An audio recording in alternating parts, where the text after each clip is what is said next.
సతీష్ గారు మీరు అడిగారు కనుక నేను చెప్తున్నాను, ఈ పరీక్షలకు సొల్యూషన్ ఏంటి అనేది మనం చర్చ రాజకీయాలకు ఇప్పుడైతే 6 సెంటర్లలో కొంత ప్రింటింగ్ ప్రెస్ నుంచి జరిగిందా ఎవడు చేసిండు అనేది మనకు తెలియదు. ఉద్దేశపూర్వకంగా లీక్ అయితే జరిగింది. కొన్ని లక్షల రూపాయలకు వాళ్ళకి అమ్ముకున్నారు. అంటే భవిష్యత్తులో జరగకుండా ఏం చేయొచ్చు, జరిగిన దానికి ఏ విధంగా దానికి ఆల్టర్నేట్ ఏం చేయొచ్చు, ప్రత్యామ్నాయం. ఇది ప్రశ్న.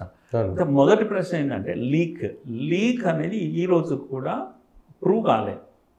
కేవలం బీహార్లో ఒక సెంటర్లో, హర్యానాలో 6 మందికి ఫస్ట్ ర్యాంక్ ఎట్లా వచ్చిందని కొందరు అడుగుతున్నారు. ఫస్ట్ ర్యాంక్ వచ్చింది కానీ లీక్ అయినందుకు కాదు. వాళ్ళు 6 మందికి 67 మందికి వచ్చింది ఫస్ట్ ర్యాంక్ అనేది. అసలు విషయం ఏంటంటే ఈ 1560 మందికి పేపర్ లేట్ ఇచ్చారు. వీళ్ళ అధికారులే పేపర్ లేట్ ఇచ్చారు.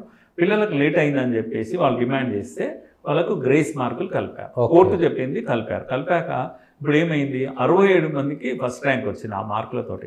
ఇది గందరగోళం బాగాలేదు, గ్రేస్ మార్కులు తీసేసి 1567 మళ్ళీ పరీక్షను పెట్టండి అన్నారు. కోర్టు చెప్తుంది ఇక్కడ, మీరు నేను చెప్పాల్సిన అవసరం లేదు. లీక్ జరిగితే కోర్టు చెప్తుంది కదా, మీకెందుకు కనుక వాళ్ళకి మళ్ళీ రీ ఎగ్జామ్ కూడా పెట్టారు కనుక వాళ్ళ ర్యాంకింగ్ ఇస్తారు.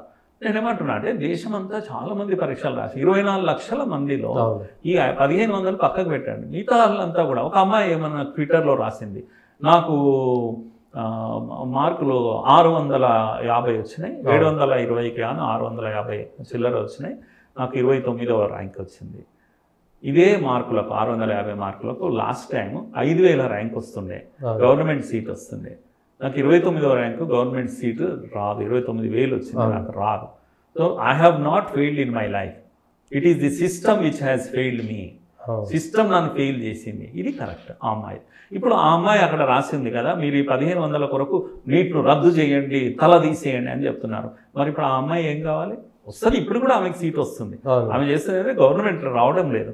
అలాంటి వాళ్ళు ఎంతమంది ఉన్నారండి, టాప్ ర్యాంకులు తెచ్చుకున్నారు, మార్కులు తెచ్చుకున్నారు, కష్టపడ్డారు. మీరు నీట్ రద్దు చేయండి, రద్దు మీరే చెప్తారా? అన్ని పరిష్కారం కోర్టు ఉంది కదా. కనుక ఇది అది వ్యవహారం కాదు. ఈ గ్రేస్ మార్కులు ఇవ్వడం తప్పు అనేది కోర్టు చెప్పింది, రద్దు అయిపోయింది. నెక్స్ట్ ఇలా కాకుండా ఏం చేయాలి అనేది మాత్రమే ఉన్నాయి. 2 సొల్యూషన్ ఉన్నాయి సతీష్ గారు. ఎప్పుడైనా single exam country wide at a time 1 day అనేది, the more the centralization, the more the problem, the more the pressure. ఎంత కనుక వికేంద్రీకరణ ఎంత జరిగితే అంత తప్పులు జరుగుతాయి, ఒత్తిడి తగ్గుతుంది, అన్నీ జరుగుతాయి.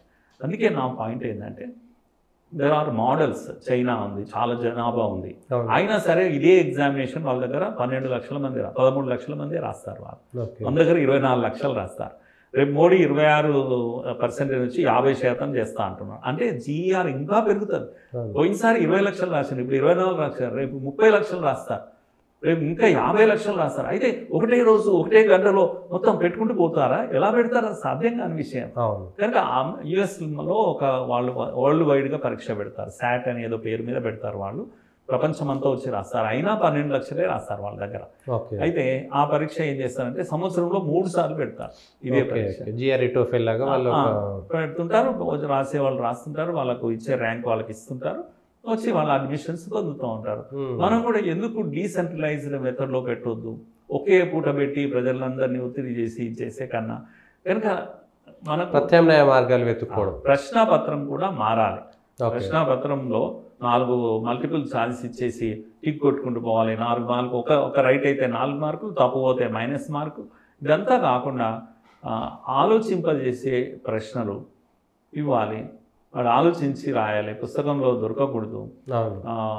కాన్సెప్ట్ నీకు అర్థమై ఉండాలి, అర్థమైతే దాని మీద ప్రశ్నకు ఆలోచించి జవాబు రాయగలుగుతావు. అప్పుడు ఇవన్నీ కూడా పోతాయి. లేకపోతే లీకేజీ, దాని ఆన్సర్లు పంపించడం, లోపల రాసుకోవడము, పైగా టెక్నాలజీ వచ్చింది, ఇవన్నీ పద్ధతులు వచ్చినాయి, అవన్నిటిని సొల్యూషన్ కనుక్కోవాలి. అయితే కనుక decentralisation is the best answer అని నాకు అనిపిస్తుంది. అందులో దేశమంతా యూనిఫామిటీ ఏదైతే ఉందో అది కొద్దిగా తగ్గే అవకాశం ఉంటుంది.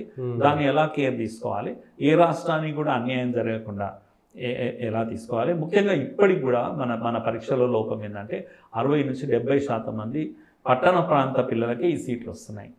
ఇది కూడా తప్పు, మనం సరిదిద్దుకోవాలి. మోడీ గారు 13 భాషల్లో పెట్టాక కొంత తగ్గింది.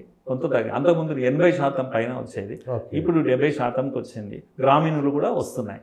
50% ఇంకా తగ్గాలంటే ఏం చేయాలి? ఈ విషయాలు కూడా ఆలోచించాలి. గ్రామీణ విద్యార్థులు కూడా విద్యార్థులే, వాళ్ళు కూడా మెడిసిన్ చేయాల్సిందే. కనుక మేధావులు అనేవాళ్ళు కనీసము డిఫరెంట్గా మాట్లాడాలి.